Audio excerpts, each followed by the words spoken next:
कर्दळकाळ. Crime petrol news. नमस्कार, आपण पाहताय क्राईम पेट्रोल न्यूज. पाहुयात महत्त्वाची बातमी. रेकॉर्डवरील गुन्हेगारांवर नियंत्रण ठेवताना त्यांच्यावर ठोस आणि परिणामकारक कारवाई करताना पोलीस उपायुक्त डॉक्टर राजकुमार शिंदे यांनी कोंढवा, मुंढवा आणि हडपसर येथील 4 सराईत गुन्हेगारांना 2 वर्षांसाठी पुणे शहर, पिंपरी चिंचवड आणि पुणे जिल्ह्यातून तडीपार करण्याचा आदेश दिला आहे.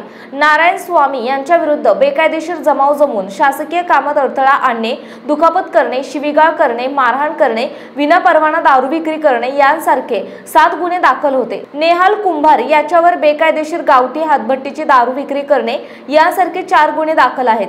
या दोघांविरुद्ध कोंढवा पोलिसांनी तडीपार करण्याचा प्रस्ताव सादर केला होता. शुभम कवडे याच्या विरुद्ध गंभीर दुखापत करणे, जीवेठार मारण्याचा प्रयत्न करणे, धमकावणे, बेकायदा अग्निशस्त्र जवळ बाळगून दहशत निर्माण करणे यांसारखे 4 गुन्हे दाखल होते. गणेश मेघनाथ भाट तमायची याच्या विरुद्ध बेकायदेशीरपणे गावठी हातभट्टीची दारू विक्री करणे, शिवीगाळ करून धमकावणे यांसारखे 4 गुन्हे दाखल होते. हे सर्व तडीपार रेकॉर्डवरील सराईत गुन्हेगार आहेत. सराईत गुन्हेगारांना गुन्हे करण्यापासून परावृत्त करण्यासाठी आणि गुन्ह्यांना आळा घालण्यासाठी आणखी काही गुन्हेगारांवर मोक्का MPDA तडीपार कारवाईची प्रक्रिया सुरू आहे. आपल्या परिसरातील महत्त्वाच्या बातम्या पाहण्यासाठी आमच्या क्राईम पेट्रोल न्यूजच्या चॅनलला सबस्क्राईब करा आणि बेल आयकॉन प्रेस करा.